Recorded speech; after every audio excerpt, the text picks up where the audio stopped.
Great to be here once again at the GameCity Kajaani, and sorry for the 1 hour earlier than the traditional time, but today, sadly, I have double booking and I will have to leave soon after 5 o'clock, so there can be maybe 15 minutes past, but today, sadly, I am in a relatively tight schedule. Today's topic, comparative analysis and positioning as tools in game design, is kind of continuation to my previous session, how player motivations can be used as game design tools for better fit for your target audience and how to let it impact your design decisions. So this is kind of a cousin for that previous session. Before going into the main topic, I always find it heartbreaking when I do consulting for existing companies or startups and they reach out way too late, because this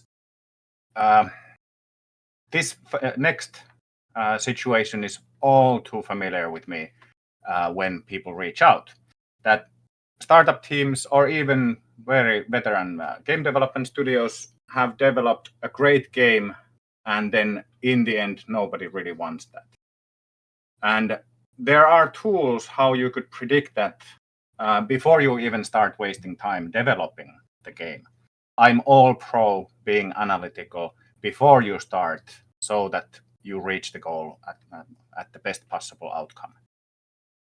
And what could be done to predict that not to waste time developing games that nobody in the end wants, that are more or less doomed to fail. I'm not talking about doomed to fail as not being good games, but rather that why they didn't reach the audience, why didn't they get enough players to make it sustainable?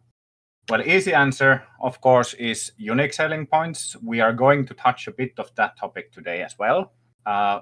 In the end, when there is over 70,000 games on Steam, over 1 million games on mobile devices, some 400,000 games on itch.io, then you should only make games that deserve to be made, that are somehow providing experience what the other games don't provide, that they have a fighting chance. And it always helps me, why I like working with publishers is because it really boils down to how to make a successful game by stopping to ponder how do publishers make their decisions, which games do they give money to. So what do they want? And it's pretty simple, actually. They only want 3 things. First of all, they want to know if the game is worth doing, which is what we as developers generally consider, is the game going to be fun? So why would this game work out as exciting experience? The second, what they evaluate is, of course, can you do it? Can your team do it? And then the third one is that how likely it is that they're going to sell enough copies that they start making a profit. So can they sell enough copies of it? So that being said, when considering what game to work on, you need to have very good communication skills. And of course, from design perspective, it means that you need to have a clear goal what the final game is going to be. When you have a demo, which you should have, of course, it becomes slightly easier, but not easy task still. So my sessions here today as well, but also the 2 previous one, have been how can you communicate more efficiently what your vision is, and also then if you decide the direction your game is going to go, how do you let those decisions, unified vision, impact your design decisions? From unique selling point of view, I think you should always bear in mind that from a certain angle, for certain players, your game really needs to be the best in the world. It doesn't have to be the best game in the genre in the world, but from specific angle for specific players. I think last time I used a good example from player motivation perspective of one of my favorite studios, Amplitude Studios. which is making 4X treasure games that I love really much.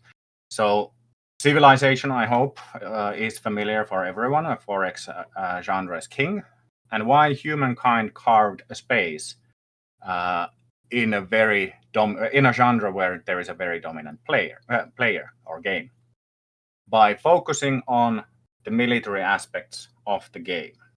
In Civilization, the game is the military aspects are relatively straightforward. They last 2 seconds. Animation plays, units take damage, and that's it. But in Humankind, you command armies, and when armies meet, then you go on a separate gameplay. So for those 4X players who want deeper military conflicts, then Humankind is absolutely better game than Civilization. I'm not one of those. I like the Civilization approach, but if I was more military driven player, then Humankind would be game from a certain angle. So this is particularly important because for whom your game is going to be the best in the world, those players will buy your game, but more importantly, they are the ones that are going to get excited about it. So they're going to be telling their friends about it, and they're going to push the Twitch views, and they're going to spread the word. And outside of games, and I at least my experience is that this holds true.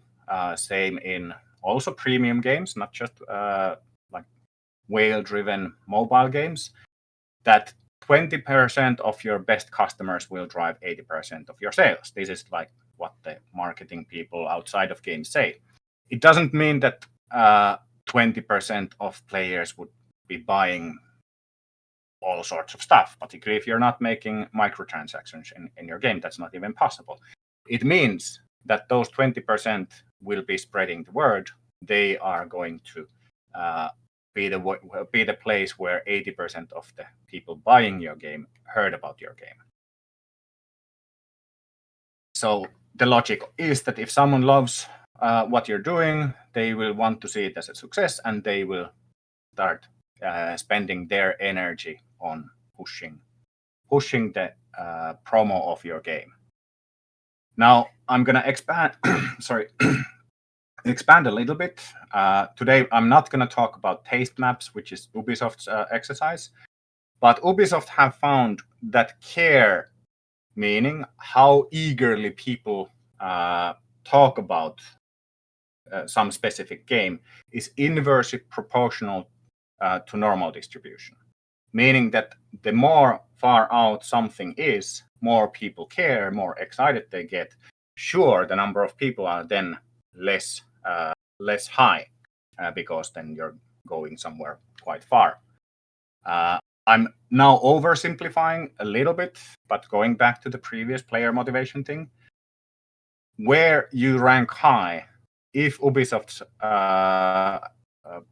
case with taste maps holds true with the Quantic Foundry's player motivations, it would mean that your key motivations where you rank high or low would be then the places where you find the most excited players. So how do we know what makes our game best for someone? Like, this is all nice and dandy, but how do we do it? Well, that brings us to today's topic. Positioning lets you compare your game to a lot of games, and then comparative analysis lets you nail down to the main rival or a couple of main rivals very, very directly. And hopefully, if you don't have it already, then you will find your unique selling points, why your game deserves to be the success that it deserves to be. So let's move forward. When I was young and just starting my career, I got advice from veterans or gurus that you should start your design with the Steam page first. Well, it was a boxed game box first. Now I would say Steam page first. This helps you establish what matters in your game, and it's easy to study what others are bringing as the key topics. So I want to emphasize that what your game is about needs to be crystal clear. And then innovating something new helps you differentiate. It helps you to do well in competition. But let's face it, very few of us manage to create very easy to approach games that aren't all art and too niche or far out, that the cognitive capabilities of the player wouldn't be wasted on learning how the game works. Because learning new things is not fun, even though we, as game developers, often think that learning new things is fun. So reinventing the wheel isn't desirable or smart. If you are in an established genre, then you should use the genre specific standards that red marks the enemies and so forth, because that will let the brain capacity of the player go learning whatever is unique for your game. And the unique of your game is where the fun experience should be. Why players would flock from other games to play your game. It's that bit is the important bit. So therefore, you should do a comparative analysis to the closest competitor that you have. And that, of course, starts by figuring out what is your closest competitor, and then start doing the actual analysis. Now, it should be a king of the genre, like the best-selling within your genre that is close to you. So don't select obscure, not successful games, even if they would be closer comparison to you. If there are such games that, okay, someone did this feature or this twist to this genre already, you should analyze why those failed. Like it could be that the feature wasn't very well polished, they didn't have a good marketing or whatever. You should analyze still those closest competitors. But when it comes to finding why players from the king of your genre would flock to play your game next, then you need to analyze the king, not the obscure other games in the genre. And of course, if you're aiming for genre mixture, that okay, we bring role-playing game elements to match 3 games or whichever, then use 2 games where you compare. Like, okay, on one hand we have this genre standards, and on one hand this genre or these games, and then we provide something unique thanks to mixing genres. But it can be done within genre as well. And then you start comparing on the high level and go deeper and deeper as you progress. Now, the analysis itself should be specific and analytical. It should dive deep into your game because you want your analysis to be concrete, that you, as your development team, as well as the players eventually when the game starts to be ready, they understand it. And actionable is even more important because then you want to be able to develop exactly what you then find out what sets your game apart. So select 1 or 2 rivals which you want to compare, and then and which your potential players are playing. And then this analysis or the results will be the same that what players will compare to, where journalists will compare to, influencers will compare to. So select only famous games. And then go into features, visual style, mood, complexity, monetization, and so forth and so forth. So start analyzing bit by bit. Now, it is smart because just comparing randomly, it makes analysis harder. So it tends to be smart to go by segments and segments. The actual comparisons into smaller details in different segments. So, for example, comparing the 2 meta plays, that okay, our game is like this, and theirs are like that on the meta gameplay level, and on core gameplay, they are like this and this. And if you're making a free-to-play game, then compare the monetizations. And whatever is relevant to your game. If you're making a walking simulator that touches very human topic, and there is successful games that have dealt with similar stuff, maybe even story could be that yes, they on one hand dealt with loss in life, but ours is more suitable for those who lost a child because we deal with whatever. Like, try to find the things that you need to deliver really well in order to be better than the king of the genre or queen of the genre for some specific players. Once again, emphasizing you should keep in mind the player archetypes of our previous session.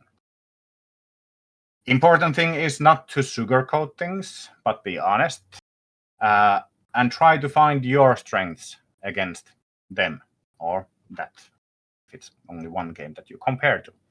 And you should admit that you won't beat them everywhere. Like, not all players like the same stuff, so like, don't think that okay, we just polish this better.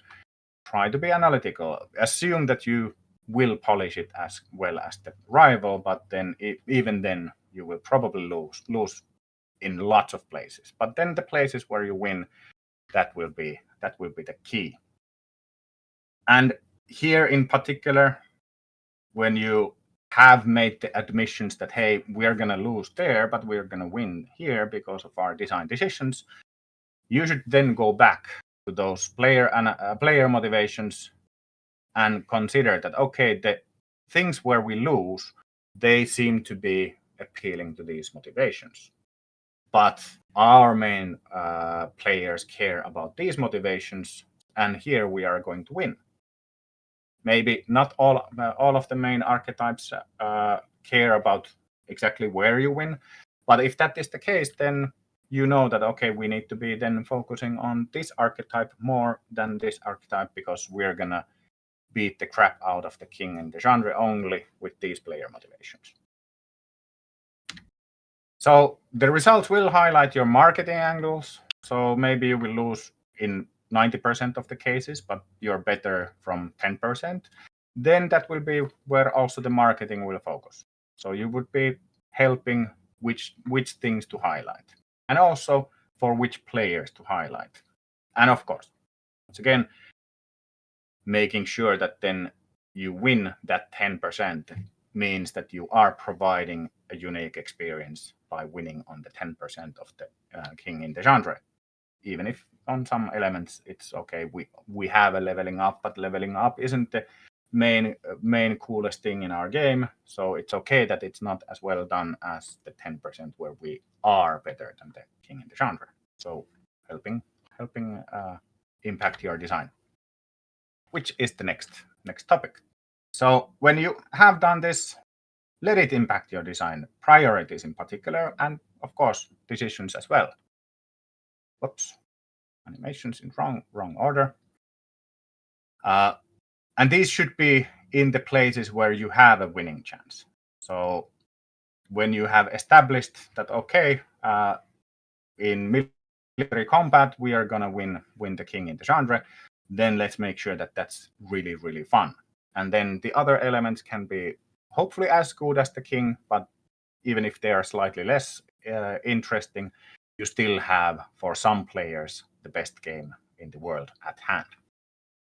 And then when you are making your production pipelines, creating tasks, it makes prioritizing features easier. And of course, then the design work easier when you know that, okay, these elements need to be better than in that king game. And then it starts being relatively fine that, okay, we need to have these features. They are important so that the game works, but we don't have to be the best thing with these features. So then you know that okay, when we're focusing on other elements, when we're prioritizing tasks, we know that okay, for example, the leveling, it needs to have a leveling system, but it's okay if it's not as fun as in, I don't know, Diablos or wherever the power motivation is very high or leveling up is super fun and so forth. So hence, keep in mind the player motivations while doing the comparative analysis. Does your players care about these features where you will win? And indeed, if one archetype cares and others won't, go back to also the target audience analysis that, okay, is it okay if we limit that this archetype will consider our game as the best in the world, while these other fitting archetypes will see that, okay, the king in the genre still is going to be better than our game. Is it enough that one type of players will consider our game the best? Well, that's then your decision. How large audience do you want to be?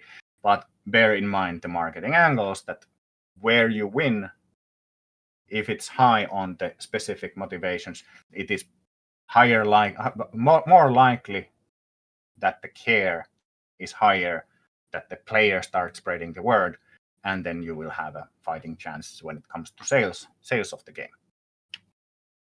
Now, I always believe strongly in showing examples, but because indeed I have a relatively tight schedule today, so I want to leave the space for questions, I will run the examples relatively fast through. But since you will get the slides, you can then study them more thoroughly or with your own time.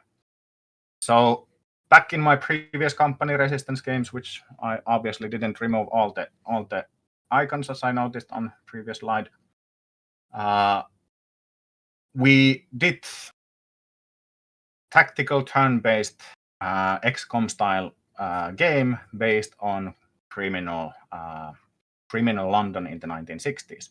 After that, we actually received a proposal that, hey, we would love if you stayed in the similar genre and create us a game concept that would deal with the ban on alcohol. What's the English word in United States? But would be a tycoon game. So we created the bootlegger tycoon game concept, and there, this is the comparative analysis bit of it. And there we selected that, okay, it's going to be a bit like The Settlers meets Transport Tycoon Deluxe, if those games say anything to you. And then we differentiate in interesting ways. We want the crooks, the criminals, to be a lot higher, in a lot higher role, that they are more personalities. And then in a rough level, comparing how our game would work compared to these two classics. The Settlers, of course, being like a long game series as well. This was to support the sales of that particular project. So early on, we never made a demo out of the bootlegger tycoon, but it was a cool project. Then what did become reality was Pro Domo, which was the game called Great House of Calderia, but we sold it as Pro Domo, so for the house. That was the working title. And well, you can go Google how the Great House of Calderia works out. But for us, it was clear that we're going to be compared to Crusader Kings 3, even though we wanted to go further away from it. We wanted to do in mid-core what they did in hardcore, and we didn't necessarily like the comparison. Some stages we liked, some stages we didn't like. And then we already in sales stage compared to the Crusader Kings 3. One of the key elements already early on was that Crusader Kings 3 is just looking at the map that has pop-up windows, whereas our game has three major views that prompt different player activity. Another element, like this highlights also heavily our unique selling points, like that in Crusader Kings 3 or 2 or 1, when armies meet, you just see an animation, whereas for us, it is not just armies meeting, but smaller scale conflicts, which though we had to abandon with the lack of budget. But what we did do is that we brought also social conflicts into the gameplay. That the same as armies beating each other in a tactical map. We also had social conflicts where advisors out-debate each other, and hence you play also the peace negotiations and other social conflicts, and so forth and so forth. So lots of other stuff. And at some stage the font has missed because the 12 doesn't fit in the slide. Now, the biggest thing was, of course, with Company of Crime, because there we thought that we would be entering totally exciting space. We would be not just unique in terms of being first XCOM style game that makes melee combat the most fun stuff, that it's as tactical and deep as shooting with guns with XCOM.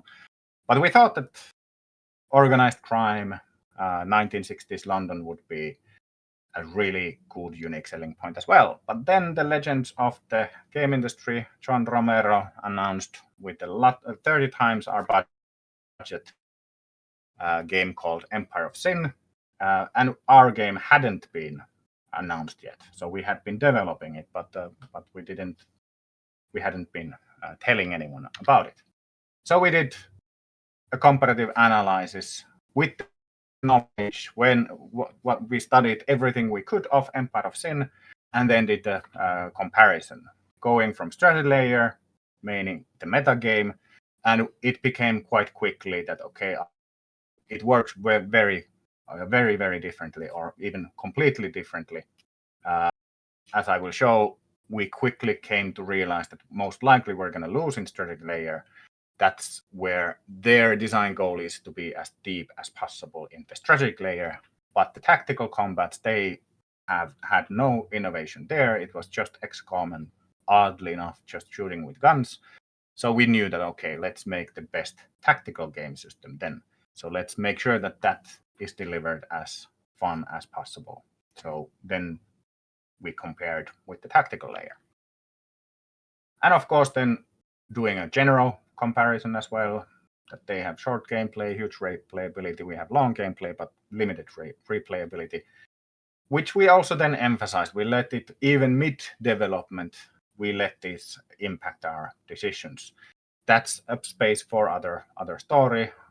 If someone wants to ask questions, was that a good thing or bad thing?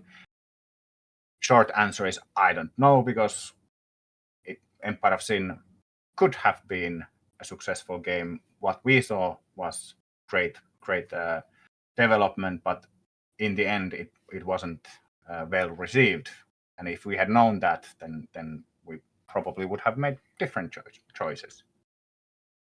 But then also with the comparative analysis, it's important to list pros and cons of both games, where they are going to be better, where we are going to be better, where they're going to lose, where we're going to lose. So this helps then establish the unique selling points compared to the other. So comparative analysis you can do also on many different levels, and it is not too late to do it midway development. I still think that this exercise was brilliant, and we could have done this also for XCOM itself before starting the development. That could have been very helpful as well. One thing that when you have done the comparative analysis, I think then the SWOT analysis becomes so easy that why not do that as well? In case SWOT analysis is not familiar, it means strengths, weaknesses, opportunities, and threats, which is used in other industries as well, not just games. The SWOT analysis will give you places to highlight some key points, and with SWOT analysis, I wouldn't worry even if there is a repetition, because it's a bit of different angle for same stuff, similar to the comparative analysis. You should only add key points to the SWOT analysis, but also look beyond just the immediate rival. So what is SWOT analysis? It's about your internal stuff and external stuff. So the words come from your inner strengths, either of your game or your team or both, preferably both. But when it comes to our topic today, you should do, as a game designer, SWOT analysis purely based on your game design and what strengths does it have. And then the inner weaknesses of your game or your team. And once again, from the game design perspective, do the SWOT analysis based on the game itself that you're designing. Then the opportunities refer to external opportunities that you might have, that maybe your game theme is trending at the moment thanks to something that's happening in the world, or something other that hey, the Civilization 7 was a huge flop. I so wish I was making Lake Toba right now, because that would be like a huge external opportunity when my favorite game has flopped and is struggling to stay in mixed reviews. It's close to mostly negative reviews, which is mind-blowing. But that's another topic. And then, of course, external threats that there might be, which could be that what if better funded, more experienced, bigger team is going to make a similar game to yours, or some other external threat that you have no control of, which helps you also then prepare for those external threats. When it comes to Company of Crime, we did similarly strengths, opportunity, and weaknesses, and strengths, opportunities, weaknesses, and threats. One of the threats that impacted the development of our previous game was indeed that since Empire of Sin was about to come out from Paradox and they keep pushing DLCs, it would have meant that if Empire of Sin is a success, they come out earlier than us, maybe with just DLCs, they could delete all interest for our game, hence making it important for us to launch before Empire of Sin, which again was one of those things that impact our development, but Empire of Sin didn't get the DLCs and so forth, but a realistic threat. And here indeed, like, this is old stuff. What happens if Empire of Sin is postponed? It was postponed and it did screw us over.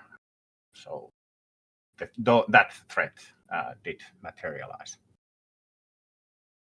Here is another example. The Lake Toba that I was referring to, still my favorite concept of my own.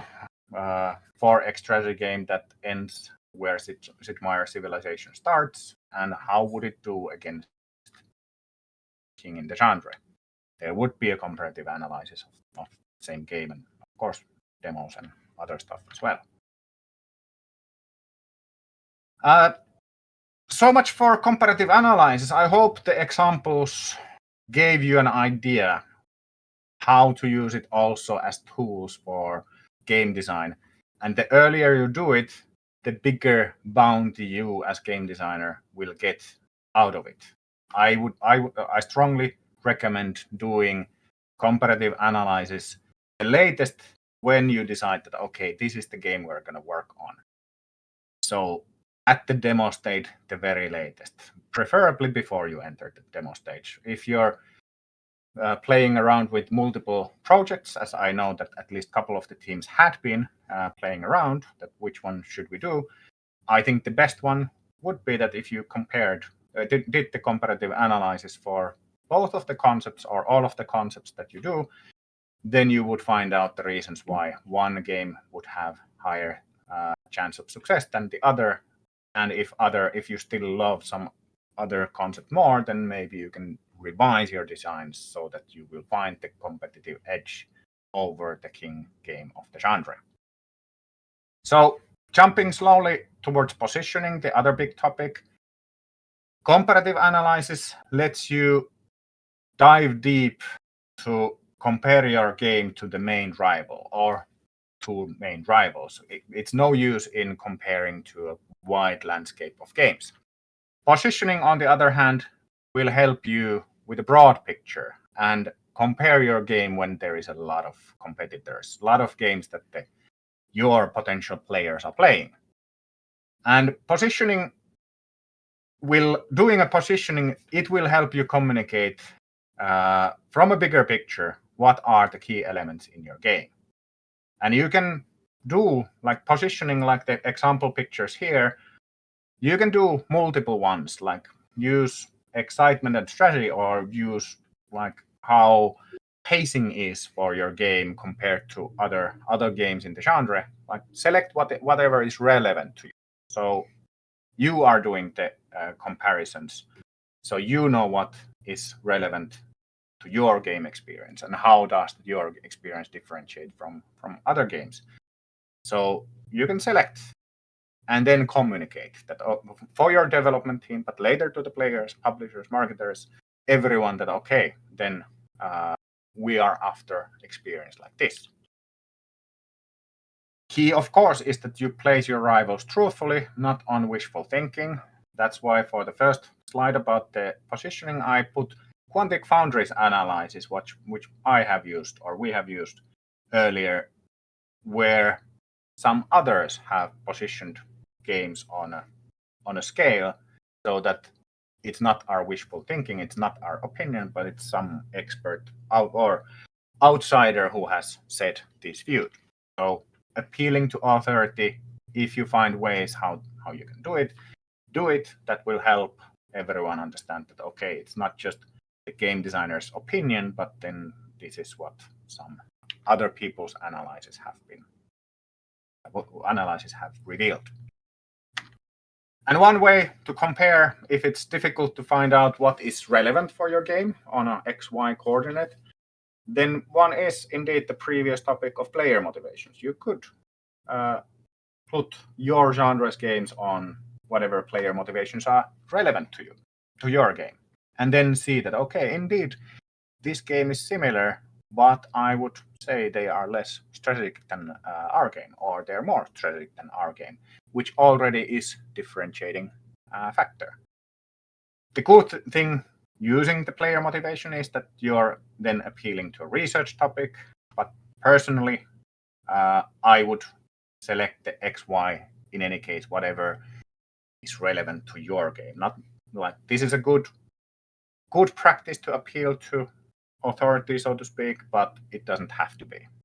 So, for example, if your game would have reactionary decisions or tactical decisions, slow pace or intense pacing, that could be already. Then try to find less competed space. Yes, there are games around here. These blue dots, of course, would be the names of the rival games, and then you're alone somewhere, or at least you're one of the extremely few that are in this particular space.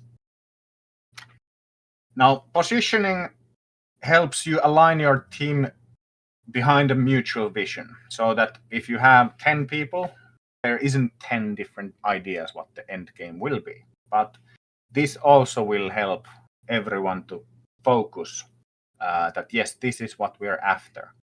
And when everyone is free to do micro decisions on their own field, and it won't break, like start pulling the overall vision to that direction or that direction, you will save time and you will improve quality.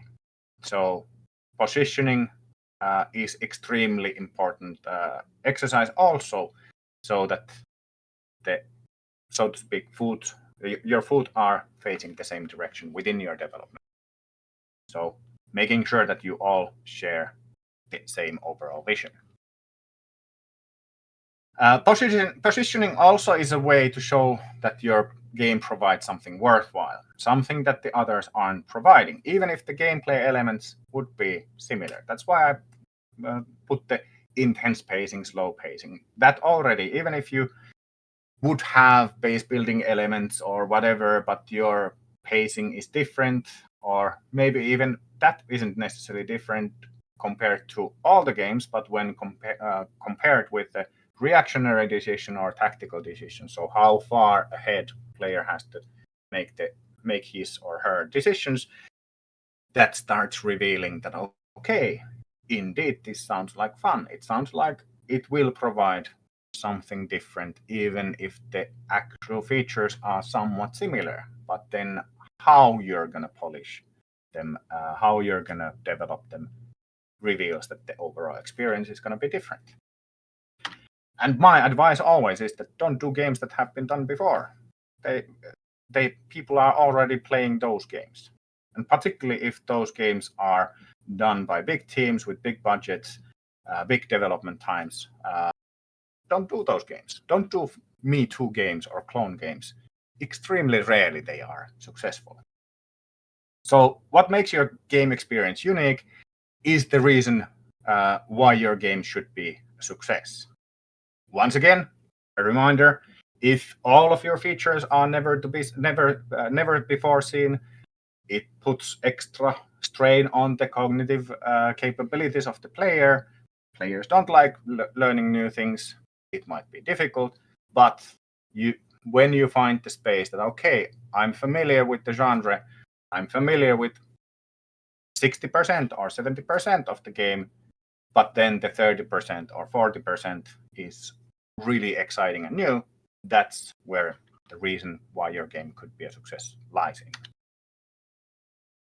So positioning, of course, is more familiar with marketing, and yes, it helps with the marketing team because it will help communicate to the players how X your game is going to be. That being said, it's an excellent tool for game designers as well. That, okay, we are after this type of game experience. And then during the development time, keeping in mind the positioning that we actually deliver what we intended to do. For example, kind of elements that work in pitching also is that, okay, combining strategy and story, you can see if you put it on the similar XY coordinates, but then you can pinpoint in a pitching situation also that, yeah, it requires more strategic thinking than Banner Saga, but less than XCOM, but it's more story driven than XCOM, but less so than Banner Saga. Famous games, an actual real world example of something that I worked on quite many years ago, worked really well, this positioning bit. So positioning should be done compared to the games where your players are playing, what your players are playing, and that should reveal the reason why they should flock to play your game next. Now, I want to emphasize, even though these were the two main topics of my session, that these don't exist in a vacuum. I've been referencing the player motivation, which we discussed last time, but it should also impact your game pillars or design pillars. And since I haven't handled, I think most of you had already the design pillars, but I want to go through that as well. So that should also align with your design pillars and use design pillars as tools as well. So if someone is listening who doesn't know what they are, well, design pillars are pillars which upon your overall game experience stands on, and establishing them means that you know what you're doing. And it is also a method how to build the team vision so that everyone is working towards the same goal. And it will minimize the other iteration needs. So no need to throw stuff out when you realize that, okay, this didn't work. So what are those exactly? Well, they are the foundations of the game, and they are also guidelines when designing new features or new content or going more specific. What kind of levels are we doing, or what kind of animations should this character have, or how should the physics work in this game, and so forth. So they are references when thinking the details of the implementation, when considering, do we need physics-based hit point system that the speed of the swing and does it hit on the hand, or does that matter, or is it just that okay, we throw a dice and then the weapon itself provides the damage? How does that work? So game pillars or design pillars should give you the answer what is according to your overall vision of the game. What is better specs compared to your vision of the game. They shouldn't be bland or vague or general. So they also should be actionable, same as the comparative analysis. So they need to convey what the game is about. It is very different from, or quite different from unique selling points, because game pillars don't have to be, they shouldn't be just about your unique selling points. It should be about the overall experience. And they, however, whatever they are, they need to be remembered and pushed through so that they become true, that this is indeed the overall experience that the players will get when the game is ready. My advice with design pillars or game pillars is that if you have a production plan or something that you look at every week, the minimum, put them there on a digital format. If you have offices, put the design pillars on your office wall so that everyone sees and remembers them and it stays in mind all the time. And here is an example of two opposing design pillars that can't be from the same game. If there is violence in the game, is it extremely violent and bloody combat that people don't just die, but they blow to pieces? Very different to elegant tactical stealth combat where you stay hidden and you have to jump from shadows to shadows and be the master assassin that you are. Both design pillars are great. Both are actionable so that whenever artists are making characters, they can design them so that they are blown to pieces, that blood needs to be coming out, or indeed that, okay, we need to make sure that it is well communicated when you're hidden in the shadow and no need to blow to pieces because that would cause noises, so we don't need to make sure that the clothes rip off and so forth. So actionable. And then a famous example from Finnish game studio, creative replayability, system-driven simulation, accessible, right production values, grounded to reality. This I stole from other people's workshops, but famous Finnish game. You can consider what has been that. Then last but not least is the unique selling points. They should be the most defining elements of your game. What sets your game apart from all the other games? And they are the reason your game deserves to exist. And now I'm being harsh, but if there is 400,000 games on itch.io, most games don't deserve to be there. Most games won't be sustainable as a business. As a hobby, fine. It's great. It's good to have hobbies. But if we consider professional game development, most games don't deserve to exist. They are clearly doomed to fail from the get-go. They are too Me Too games, too much of a clone games, and so forth. So if you do establish unique selling points, they will be used in marketing. They should be vital during the development, and they must be true.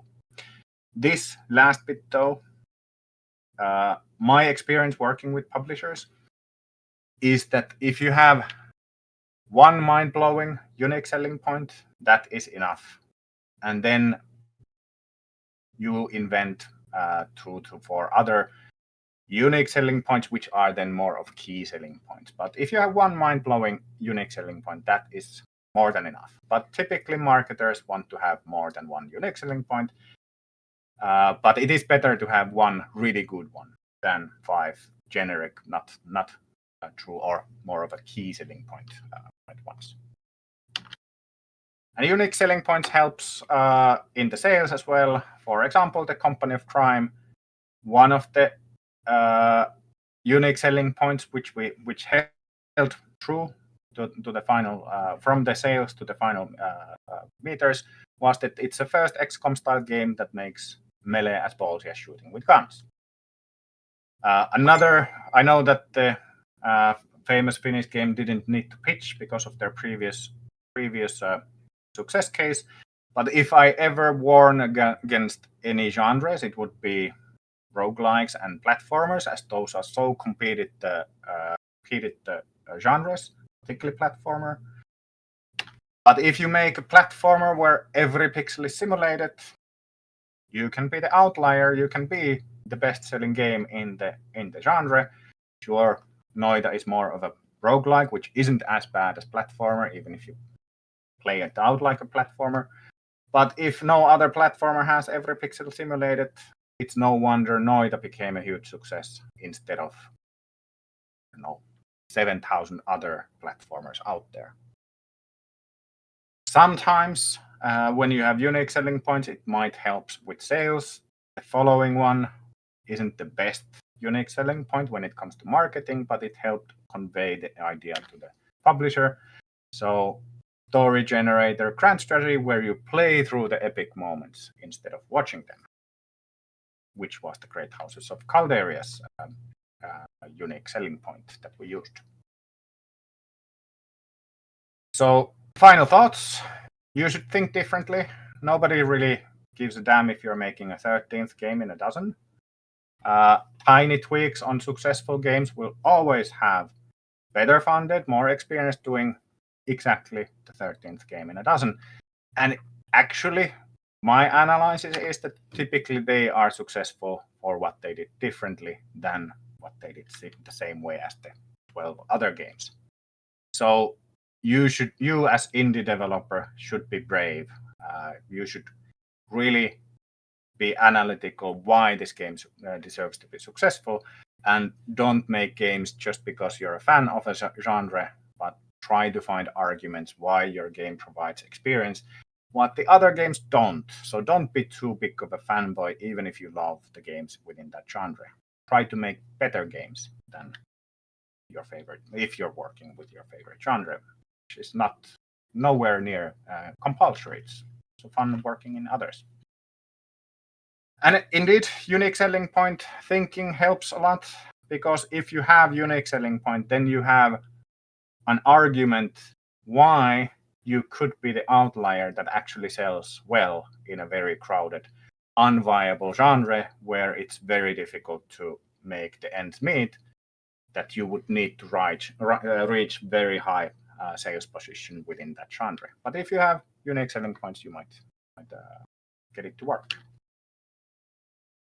And if you do the design work properly, all of these elements, the player motivation, which we discussed previously, the comparative analysis, the unique selling points, design pillars, if all that works really well, it helps evaluate the success chances of your game even before you have a demo. That you can put that, okay, this sounds like okay, fun game, but probably not. But probably we're going to fight an uphill battle with this one, but this has higher chance to be successful. And if you have an experienced team and you do this really well, then you can even sign sometimes with a publisher, get funded, even without the demo. Sure, it's getting increasingly difficult, but me personally, 3 of my last games I managed to sign without the demo. Sure, at the same time we had demos of games that we didn't sign, so we showed that the team can deliver. So the team evaluation still took place, even if we did the demos to other games that we were open, that we are selling multiple projects. Here is a demo for this game that we have strong belief, and by chances then we signed other games which we didn't have a demo on.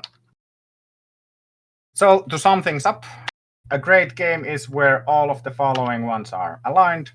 Unique selling point, that you provide experience that other games don't provide. Your target audience wants those elements. The genre itself is sustainable. This is an exercise we haven't had yet. Maybe we will, but this is more outside game design though. Then the design pillars make sense, and you're not competing directly against the genre's dominant game, even if you found an angle why some of the players are coming from that game to yours. And I think now is a good time to have to go through any questions or comments you might have.